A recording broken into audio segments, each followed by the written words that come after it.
ഒരു നന്മ ഒരാൾ വിചാരിച്ചിട്ട് ചെയ്തില്ല, എന്നാൽ എഴുതിയ കൂലി വെട്ടൂല. അങ്ങനെയല്ലോ. അപ്പൊ അടുത്തല്ല ഹജ്ജിന് പോകണം തീരുമാനിച്ചു നമ്മൾ. അപ്പൊ നമുക്കൊരു ഹജ്ജിന്റെ കൂലി എഴുതി പോയില്ലാന്ന് കരുതിയിട്ട് ആ എഴുതിയ കൂലി വെട്ടൂല. പോയാല് 10 ഹജ്ജിന്റെ കൂലി ഏറെ എഴുതും മാത്രം. ഒരു തിന്മ ഒരാൾ വിചാരിച്ചാൽ ശിക്ഷയില്ല, ചെയ്താലേ ശിക്ഷയുള്ളൂ. ഒരു ശിക്ഷയും ഉള്ളൂ. നന്മക്ക് 10 കൂലിയുണ്ട്, 70 കൂലിയുണ്ട്, 70,000 കൂലി കിട്ടുന്നുണ്ട്. ഇങ്ങനെ ഒരുപാട് കൂലി കിട്ടുന്നുണ്ട്. ഒറ്റ കൂലി ഒന്നിനും പറയണില്ല. ഒക്കെ 20, 25, 70 അങ്ങനെയൊക്കെയാണ് പറയണത്. ഇപ്പൊ ഒരാള് ഫർള് നിസ്കാരം ജമാഅത്തായിട്ട് നിർവഹിച്ചാൽ 24 ഇരട്ടി കൂലി കിട്ടും. ഫർള് നിസ്കാരം ഒരാള് തലമറച്ച് നിസ്കരിച്ചാൽ 25 നിസ്കാരത്തിന്റെ കൂലി ഏറെ കിട്ടും. ഒരു ചെലവില്ല. പള്ളിക്കത്തെ ഹൗദിന്റെ അവിടുന്ന് ഒതുണ്ടാക്കി കയറിനോടത്തുള്ള തൂണിന്റെ ചോട്ടില് പ്ലാസ്റ്റിക്കിന്റെ കൊട്ടയിലുണ്ടാവും തൊപ്പി. അതൊന്നെടുത്ത് തലയിലിട്ടാൽ മതി, 25 നിസ്കാരത്തിന്റെ കൂലിയായി. അത് വെള്ളിയാഴ്ച ജുമാ നിസ്കാരാണെങ്കിൽ 70 ജുമയുടെ കൂലി ഏറെ കിട്ടും. ഞാൻ പറഞ്ഞതല്ല, മുഹമ്മദ് നബി സല്ലല്ലാഹു അലൈഹി വസല്ലം പറഞ്ഞതാണ്. ഒരു ചെലവുമില്ല. തൊപ്പി കൊണ്ടോണ്ട, പള്ളിക്കുണ്ട്. ആ കൊട്ടെടുത്തുങ്ങാണ്ട് ഒന്ന് തലയെ കൗത്തിയാല് 70 ജുമാന്റെ കൂലിയായി വെള്ളിയാഴ്ച. ഒരു ചെലവുമില്ല. നമ്മൾ ചെയ്യൂല, എന്താ കേട്ട. അല്ലെങ്കിലും ചെറിയ ചെറിയ കാര്യങ്ങളിലൊന്നും തീരെ ശ്രദ്ധ ഇല്ലല്ലോ. എല്ലാരും ഓരോ തൊപ്പി വാങ്ങണം. നബി സല്ലല്ലാഹു അലൈഹി വസല്ലം തങ്ങൾ കുളിച്ച് എണ്ണ തേച്ച് വാർന്നിട്ട് തൊപ്പി വെച്ച് അതിന്റെ മേലെ തലയെ കെട്ടലായിരുന്നു പതിവ്. എന്നാൽ അപൂർവമായ ചില സന്ദർഭങ്ങളിൽ തൊപ്പി മാത്രവും നബി സല്ലല്ലാഹു അലൈഹി വസല്ലം തങ്ങൾ ധരിച്ചിട്ടുണ്ട്.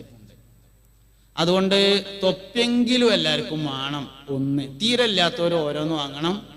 ഒന്നുള്ളവര് 2 കൂടി വാങ്ങിയിട്ട് 3 ആക്കണം. 3 തൊപ്പി. എന്തിനാ? നബി തങ്ങൾക്ക് 3 തൊപ്പി ഉണ്ടായിരുന്നു എന്നുണ്ട്. കെട്ടിന്റെ ശ്രേഷ്ഠതയുണ്ട് തൊപ്പിയിലെന്ന് ബിഗയത്ത് 3-ാം ഭാഗമിൽ പറയുന്നു. ഉണ്ടായിരുന്നു നബിക്ക് തൊപ്പികള് 3, അത് 3 സൈസിൽ ഉള്ളതായി പറയുന്നു. നമുക്കുള്ള വേഷവിധാനമിൽ നബിയല്ലേ വർദ്ധിച്ച മാതൃക എന്നതും മറക്കല്ലേ. അതുകൊണ്ട് എല്ലാവർക്കും ഓരോ തൊപ്പി നിർബന്ധമായും വേണം. ഒന്നുള്ളവര് 3 ആക്കണം. 3 3 സൈസിലാവണം. കാരണം നബി തങ്ങൾക്ക് 3 തൊപ്പി ഉണ്ടായിരുന്നു. 3 സൈസിലായിരുന്നു ഉണ്ടായിരുന്നത്. അതുകൊണ്ട് അങ്ങനെ തന്നെ വേണം. അങ്ങനെ തന്നെ ഒക്കെ പറഞ്ഞ അതേമാതിരി തന്നെ ചെയ്യാം. അതാണ് ഏറ്റവും പ്രധാനപ്പെട്ട കാര്യം. അള്ളാഹുവിന്റെ റസൂലിന് എങ്ങനെയായിരുന്നു അങ്ങനെ തന്നെ. അതെന്തിനാ അപ്പൊ 1 പോരെന്ന് ചോദിച്ചാല് അത് നബിക്ക് 3 ഉണ്ട്, അതുകൊണ്ട് 3. അത് 3 സൈസാണ്, അതുകൊണ്ട് 3 സൈസ്. അങ്ങനെ തന്നെ ചെയ്യണം. കാരണം എന്താ? ഇതിനൊക്കെ ഒരുപാട് കൂലികളുണ്ട്. നമ്മുടെ നാട്ടിൽ നിന്ന് ഉംറക്കും ഹജ്ജിനും പോകുന്ന ആൾക്കാരെ ആ 6 സൗറിന്റെ താഴെ ഇങ്ങനെ ചെന്നിട്ട് മേലക്ക് ഇങ്ങനെ നോക്കിയിട്ട് പറയും, അതോ കാണുന്നതാണ് 6 സൗറ്, വെളുത്ത അടയാളം ഇങ്ങനെ കാണുന്നില്ലേ, അതിൽ കൂടിയാണ് നബിതങ്ങൾ ഇങ്ങനെ കയറി പോയിരുന്നത്. അതൊക്കെ മനുഷ്യന്മാര് പോണ തന്നെയാണ്. അങ്ങോട്ട് പോണേനും കയറുന്നതിനും വലിയൊരു ഫളീലത്തൊന്നുമില്ല. നമ്മൾ ഇവിടെ ഇരുന്ന് ദ്വാരക്കാര്യം താഴ്ന്നിട്ട് സംഗതി ഫളീലത്തില്ലാത്തോണ്ടൊന്നല്ല, തണ്ടല് വിലങ്ങാത്തത് കൊണ്ടാണ്. അള്ളാന്റെ റസൂല് കയറി കൊടുത്തേക്ക് കയറുന്നതിന് ഫളീലത്തൊക്കെ ഉണ്ട്. സംഗതി ഊരോണ്ട് വയ്യ. ബംഗാളികള് സ്റ്റെപ്പ് ഉണ്ടാക്കിയിട്ടുണ്ട് അങ്ങോട്ട്, എന്നാൽ പോലും നമ്മളെ കൊണ്ട് കയറാൻ പറ്റൂല. അപ്പൊ പിന്നെ ഇവിടെ നിന്ന് തോരന്നാ മതി എന്ന് പറഞ്ഞാണ്ട് ദ്വാരക്കാണ്. നബി തങ്ങൾ ചെയ്തതിനൊക്കെ ഫളീലത്തുണ്ട് സല്ലല്ലാഹു അലൈഹി വസല്ലം. അതുകൊണ്ടൊക്കെ അതേമാതിരി തന്നെ ചെയ്യുക എന്നത് തന്നെയാണ് പ്രധാനപ്പെട്ട കാര്യം. മുഹമ്മദ് നബി സല്ലല്ലാഹു അലൈഹി വസല്ലം തങ്ങൾക്ക് രാത്രി ഉറങ്ങുമ്പോൾ ധരിക്കാൻ വേണ്ടി ഒരു നല്ല വസ്ത്രമുണ്ടായിരുന്നു. രാത്രി ഭാര്യയോടൊപ്പം കിടന്നുറങ്ങുമ്പോൾ ധരിക്കാൻ വേണ്ടി ഒരു നല്ല വസ്ത്രമുണ്ടായിരുന്നു എന്ന് ഇമാം തുർമുദി റളിയല്ലാഹു അൻഹു തന്റെ ശമാഇലിൽ ഉദ്ധരിച്ചിട്ടുണ്ട്. നമ്മൾ ഉള്ളിലേക്ക് കീറിയത് കടക്കുമ്പോൾ എടുക്കും. അങ്ങനെയല്ല, കടക്കുമ്പോൾ ഒരു നല്ല തുണിങ്ങുപ്പായി.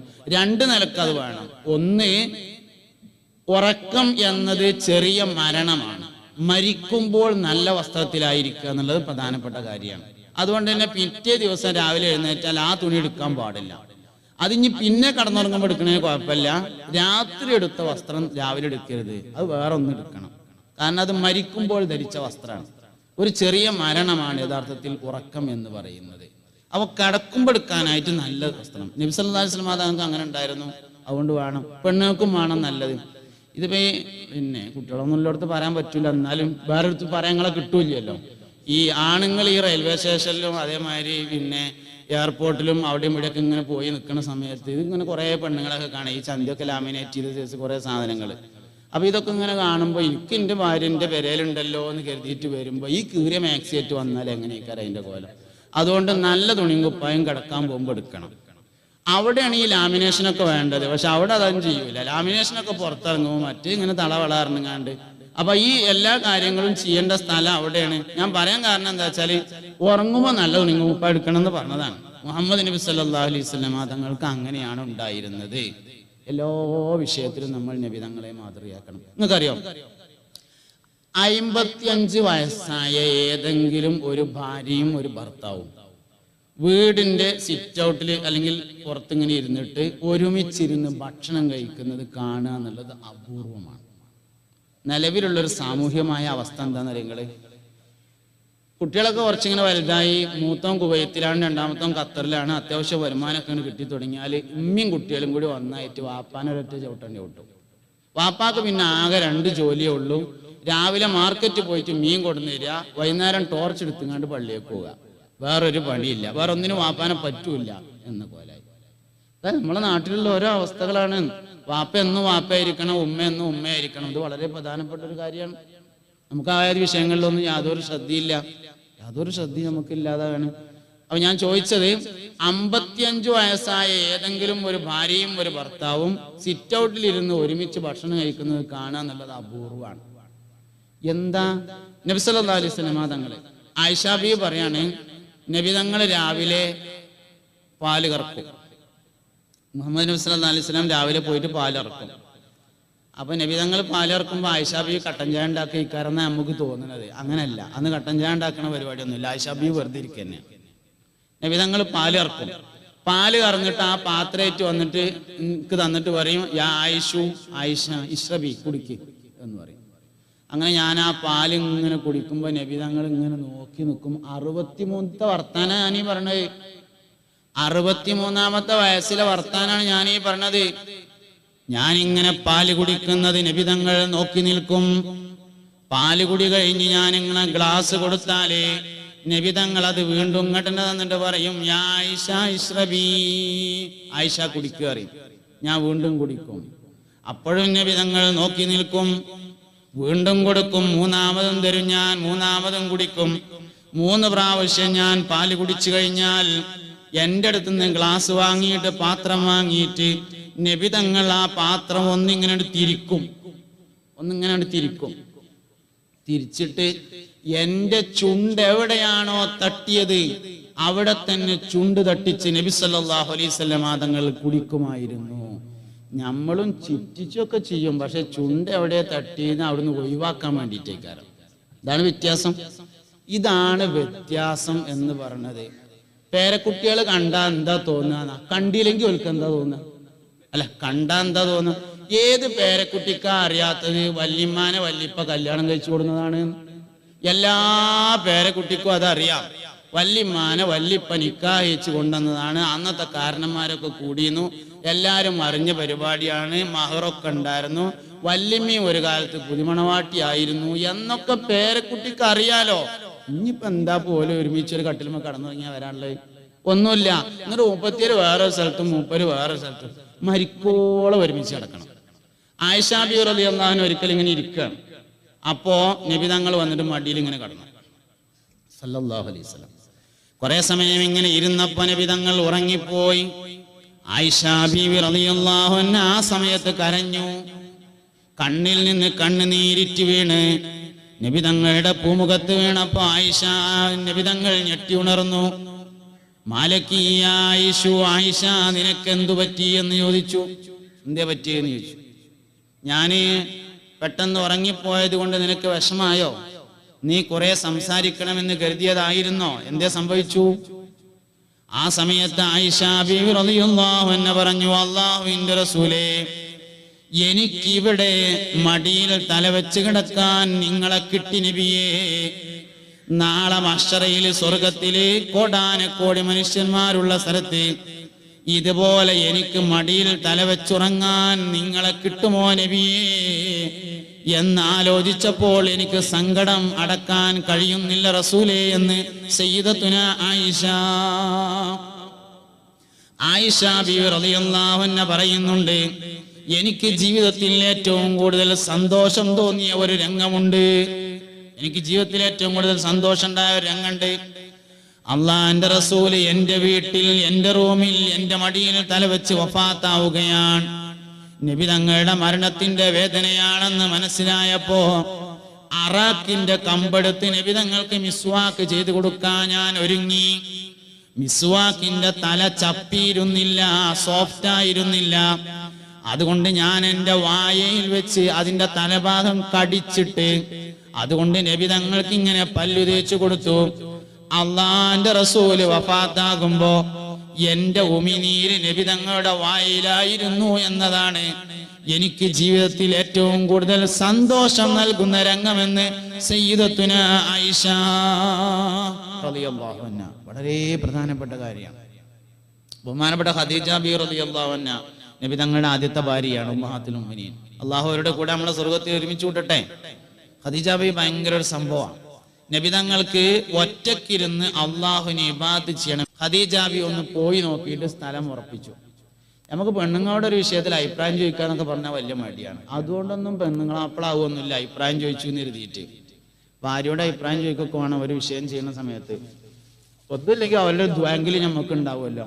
ഒരു വിഷയത്തിൽ ഒരാളോട് അഭിപ്രായം ചോദിച്ചു എന്ന് എഴുതിയിട്ട് മോശമാവൊന്നുമില്ല. അതൊക്കെ നമ്മൾ വെറുതെ ധാരണകളാണ്. അതുകൊണ്ട് ഉമ്മാനോട് അഭിപ്രായം ചോദിക്കുക, വാപ്പാനോട് അഭിപ്രായം ചോദിക്കുക, ഭാര്യയോട് അഭിപ്രായം ചോദിക്കുക തുടങ്ങിയ കാര്യങ്ങളൊക്കെ വേണം. അത് പള്ളി ഉണ്ടാക്കുകയാണെങ്കിലും വേണം.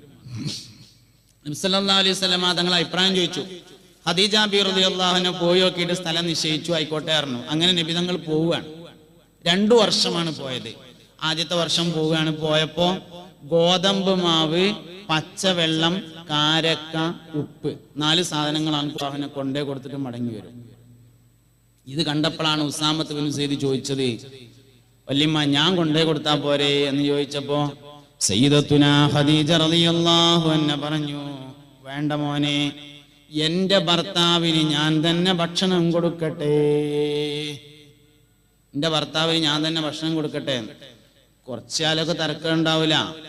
ഒരു 10-40 വയസ്സ് 45 വയസ്സൊക്കെ ആയി കുട്ടികളൊക്കെ വലുതായാല് മക്കളെ വാപ്പ വന്നിട്ടുണ്ട് ചോറ് വിളമ്പി കൊടുത്താളീന്ന് കുട്ടികളോട് പറയലാണ് സാധാരണ പതിവ്. അവര് ഖദീജ ബീവിനെ ശരിക്കൊന്ന് പഠിക്കണം. സൗകര്യമില്ലാത്തോണ്ടല്ല, എന്റെ ഭർത്താവിന് ഞാൻ തന്നെ ഭക്ഷണം കൊടുക്കട്ടെ എന്ന് പറഞ്ഞ് 55-ാമത്തെ വയസ്സിൽ 9.5 കിലോമീറ്റർ നടന്ന് ഭക്ഷണം കൊണ്ടുപോയി കൊടുത്തിരുന്ന ആളാണ് സയ്യിദത്തുനാ ഖദീജ റളിയല്ലാഹു അൻഹ. ഉമ്മഹാത്തുൽ മുഅ്മിനീങ്ങളിൽ നിന്ന് നമുക്ക് കുറേ പാഠം പഠിക്കാനുണ്ട്. ഉമ്മഹാത്തുൽ മുഅ്മിനീൻ കുറേ 4 സ്ത്രീകളെ കുറിച്ച് നിങ്ങൾ പഠിക്കണമെന്ന് നബി തങ്ങൾ പറഞ്ഞിട്ടുണ്ട്. ഹസ്ബുക മിൻ നിസാഇൽ ആലമീൻ, പ്രപഞ്ചത്തിലെ സ്ത്രീകളിൽ നിന്ന് 4 പെണ്ണുങ്ങളെ നിങ്ങൾ പഠിക്കണം. അതിലൊരു പെണ്ണാണ് ഖദീജത്തു ബിൻതു ഖുവൈലിദ് റളിയല്ലാഹു അൻഹ. ഖുവൈലിദിന്റെ മകളായ ഖദീജ ബീവി റളിയല്ലാഹു അൻഹ എന്ന് പറയുന്നത് ഒരു കുടുംബിനി എന്ന നിലയിൽ ഏറ്റവും നന്നായി പഠിക്കപ്പെടേണ്ട വ്യക്തിയാണ് സയ്യിദത്തുനാ ഖദീജ റളിയല്ലാഹു അൻഹ എന്ന് പറയുന്നത്. അതുകൊണ്ട് പുണ്യനബി സല്ലല്ലാഹു അലൈഹി വസല്ലം തങ്ങളുടെ ജീവിതത്തിൽ നിന്ന് കുടുംബജീവിതം പഠിക്കണം. അങ്ങനെ അതിനനുസരിച്ച് പോകാൻ നമുക്ക് സാധിക്കണം. അതാണ് ജീവിതത്തിന്റെ വിജയം എന്ന് പറയുന്നത്. ധാരണകളാണ് പലപ്പോഴും നമ്മളെ നേരാക്കും കേടുവരുത്തും ചെയ്യുക. ഇത് എന്തിന് എന്ന് തീരുമാനിക്കപ്പെടാത്തതാണ് പ്രശ്നം. കുടുംബജീവിതം എന്തിന്? കുടുംബജീവിതം യഥാർത്ഥത്തിൽ സ്വർഗം എളുപ്പമാകാനാണ് എന്ന് മനസ്സിലാക്കിയാൽ എല്ലാ പ്രശ്നവും തീർന്നു. ഒരുപാട് വിവാഹങ്ങളെയും ഒരുപാട് വൈവാഹിക ജീവിതങ്ങളെയും ചരിത്രം പരിശോധിക്കുന്നുണ്ട്. ബഹുമാനപ്പെട്ട ഗൗസുൽ ആദം സുൽത്താൻ മുഹിയുദ്ദീൻ അബ്ദുൽ ഖാദിർ ജീലാനി റളിയല്ലാഹു അൻഹുവിന്റെ മാതാപിതാക്കൾ അബൂ സാലിഹും ഫാത്തിമയും ചരിത്രം പരിചയപ്പെടുന്ന ഒരു ആപ്പിയമ്മയാണ്. നിങ്ങൾക്ക് അറിയണ കഥ ആയതുകൊണ്ട് ഞാൻ പറഞ്ഞില്ല. അത്തിപ്പഴം തിന്നത് പൊരുത്തപ്പെടിക്കാൻ വേണ്ടി പുഴക്കരയിലൂടെ പോയി അത്തിപ്പഴം പൊരുത്തപ്പെട്ട് കിട്ടാൻ വേണ്ടി ദിവസങ്ങളോളം അവിടെ ജോലി ചെയ്ത, വർഷങ്ങളോളം ജോലി ചെയ്ത അബൂ സാലിഹ് ഗൗസുൽ ആദമിന്റെ വാപ്പിയമ്മി. ഷെയ്ഖ് ബഹുമാനപ്പെട്ട മുഹമ്മദ് ബിൻ ഇസ്മായിൽ ബുഖാരി റളിയല്ലാഹു അൻഹുവിന്റെ ഉമ്മാനെ കുറിച്ച് ചരിത്രം പറയുന്നുണ്ട്. ബഹുമാനപ്പെട്ട ഇമാം ബുഖാരി റളിയല്ലാഹു അൻഹു ചെറുപ്പത്തിലെ കണ്ണ് കാണാത്ത ആളായിരുന്നു എന്നാണ്. ഉമ്മ ദുആ ചെയ്ത് അവസാനം മുഹമ്മദ് ബിൻ ഇസ്മായിൽ അൽ ബുഖാരി റളിയല്ലാഹു അൻഹുവിന് കണ്ണിന് കാഴ്ച കിട്ടിയതാണ് എന്ന് ചരിത്രം പറയുന്നുണ്ട്. സൂഫി ലോകത്ത് വലിയ ചർച്ചാ വിഷയമായ ഒരാളാണ് അബ്ദുല്ലാഹിബ്നുൽ മുബാറക് എന്ന് പേരായ ആള്. വലിയ ചർച്ചയാണ് അബ്ദുല്ലാഹിബ്നുൽ മുബാറക്. അബ്ദുല്ലാഹിബ്നുൽ മുബാറക് പിന്നെ പ്രമുഖരായ ഒരുപാട് സൂഫിയാക്കളുടെ ഗുരുനാഥനാണ്. ഗൗസുൽ ആദമിന്റെ ഗുഞ്ഞത്ത് ഉൾപ്പെടെയുള്ള കിതാബുകളിലൊക്കെ അബ്ദുല്ലാഹിബ്നുൽ മുബാറക്കിന്റെ ചരിത്രം, അദ്ദേഹത്തിന്റെ വാചകങ്ങളും സ്റ്റേറ്റ്മെന്റുകളൊക്കെ ഉദ്ധരിക്കുകയും ചെയ്തിട്ടുണ്ട്. മഹാനവറുകളുടെ ചരിത്രം എന്ന് പറഞ്ഞത് നൂഹ് ബിൻ മറിയം എന്നു പേരായ ഒരാളുണ്ടായിരുന്നു. നൂഹ് ബിൻ മറിയം എന്ന് പറഞ്ഞിട്ട് വലിയൊരു പൈസക്കാരൻ്റെ ഒരു മുതലാളി. ആ മുതലാളിയുടെ തോട്ടത്തിൽ ജോലി ചെയ്തിരുന്ന അടിമയായിരുന്നു മുബാറക്ക്. ഒരു ദിവസം നൂഹ് മുതലാളി തോട്ടം സന്ദർശിക്കാൻ വേണ്ടി ചെന്നു. തോട്ടത്തിലൂടെ ഇങ്ങനെ ചുറ്റിക്കറങ്ങി വന്ന് ക്ഷീണിച്ച് ഇരുന്നപ്പോ മുബാറക്കിനെ വിളിച്ചിട്ട് പറഞ്ഞു, മുബാറക്കെ, നമ്മളെ തോട്ടത്തിൽ നിന്ന് നല്ല മധുരമുള്ള ഒരു പഴം കൊണ്ടുപോവാ, എനിക്ക് കഴിക്കാനാണ് എന്ന് പറഞ്ഞു. അതിൽ മുബാറക്ക് ഇങ്ങനെ പോയിട്ട് നല്ലൊരു പഴം കൊടുന്നു കൊടുത്തു. തിന്നു നോക്കുമ്പോൾ ഭയങ്കര പുളിയാ. ഇതെന്താ ആളെ കളിയാക്കണത്? മധുരമുള്ള ഒന്ന് കൊണ്ടുപോവാ എന്ന് പറഞ്ഞു. രണ്ടാമതും പോയിട്ട് വേറൊന്ന് കൊടുന്നു കൊടുത്തു. കാണാനൊക്കെ നല്ല രസമുണ്ട്, പക്ഷെ ഭയങ്കര പുളിയാ. മൂന്നാമതൊന്ന് കൊണ്ടുവന്ന് കൊടുത്തു. അതും പുളിയായപ്പോ നൂഹ് മുതലാളി ചോദിച്ചു, അല്ല മുബാറക്കെ, എത്ര കാലമായി എൻ്റെ തോട്ടത്തിൽ നീ പണിയെടുക്കാൻ തുടങ്ങിയിട്ട്? ഇപ്പോഴും ഈ തോട്ടത്തിലെ മധുരമുള്ളതേതാ പുളിയുള്ളതേതാ എന്ന് നിനക്കറിയില്ലേ എന്ന് ചോദിച്ചു. അപ്പൊ പറഞ്ഞു, മുബാറക്ക് പറഞ്ഞു, മുതലാളി, ഈ തോട്ടത്തിലെ മധുരമുള്ളതും പുളിയുള്ളതും നോക്കാൻ നിങ്ങൾ എന്നെ ഏൽപ്പിച്ചിട്ടില്ല. ഈ തോട്ടത്തിന്റെ സംരക്ഷണമാണ് നിങ്ങൾ എന്നെ ഏൽപ്പിച്ചിട്ടുള്ളത്. നേരത്തെ ഉത്തരവാദിത്ത ബോധത്തെക്കുറിച്ച് പറയണ്ട. ഇവിടെ വലിയൊരു സംഗതിയാണ്. ഒരു മനുഷ്യനെ ഏൽപ്പിച്ച പണിയെടുക്കുക, ഏൽപ്പിക്കാത്ത പണി എടുക്കാതിരിക്കുക എന്നൊക്കെ ഉള്ളത്. ഉമർ റളിയല്ലാഹു അൻഹു ഒരിക്കലും മദീന പള്ളിയുടെ ചെരുവിൽ നിന്ന് കുട്ടികൾ കരയുന്നത് പോലത്തെ ഒരു കരച്ചിൽ കേട്ടു എന്നാണ്. സഹാബികൾ ചെന്ന് നോക്കുമ്പോൾ ബഹുമാനപ്പെട്ട അമീറുൽ മുഅ്മിനീൻ ഉമർ ബിൻ ഖത്താബ് റളിയല്ലാഹു അൻഹു തലയിൽ ഇങ്ങനെ കൈകെട്ടിയിട്ട് ഭയങ്കര കരച്ചിൽ. അപ്പൊ സഹാബത്ത് ചോദിച്ചു, അല്ല അമീറുൽ മുഅ്മിനീൻ, എന്തിനാ നിങ്ങൾ ഇങ്ങനെ കരയണതെന്ന് ചോദിച്ചപ്പോൾ കൈ ഇങ്ങനെ കാണിച്ചു കൊടുത്തു. ഇത് അങ്ങോട്ട് നോക്കി. സക്കാത്തിന്റെ മുതൽ സൂക്ഷിക്കാൻ വേണ്ടി ഏൽപ്പിക്കപ്പെട്ടതിൽ നിന്ന് 1 മണി ഗോതമ്പായിരുന്നു കയ്യിൽ. നാളെ അള്ളാന്റെ കോടതിയിൽ ഉമറെ, അള്ളാഹുവിന്റെ അടിമകൾ നിന്നെ സക്കാത്തിന്റെ മകളിൽ സൂക്ഷിക്കാൻ വേണ്ടി ഏൽപ്പിച്ചിട്ട് അത് നീ എന്തിനെ നഷ്ടപ്പെടുത്തിയെന്ന് ചോദിച്ചാൽ ഞാൻ എന്താ മറുപടി പറയാ എന്നാലോചിച്ച് കരയുകയാണെന്ന് സയ്യിദുനാ ഉമർ ബിൻ ഖത്താബ് റളിയല്ലാഹു അൻഹു. അബ്ദുല്ലാഹി മുബാറക്ക് പറഞ്ഞു, മുതലാളി, ഇവിടുത്തെ പഴങ്ങളുടെ രുചി അറിയാൻ നിങ്ങൾ എന്നെ ഏൽപ്പിച്ചിട്ടില്ല. ഇതിന്റെ സംരക്ഷണം എന്നെ ഏൽപ്പിച്ചിട്ടുള്ളൂ. അള്ളാഹുവാണേ സത്യം, ഈ തോട്ടത്തിൽ മധുരമുള്ള പഴമേതാണെന്നും പുളിയുള്ള പഴമേതാണെന്നും എനിക്കറിയില്ല.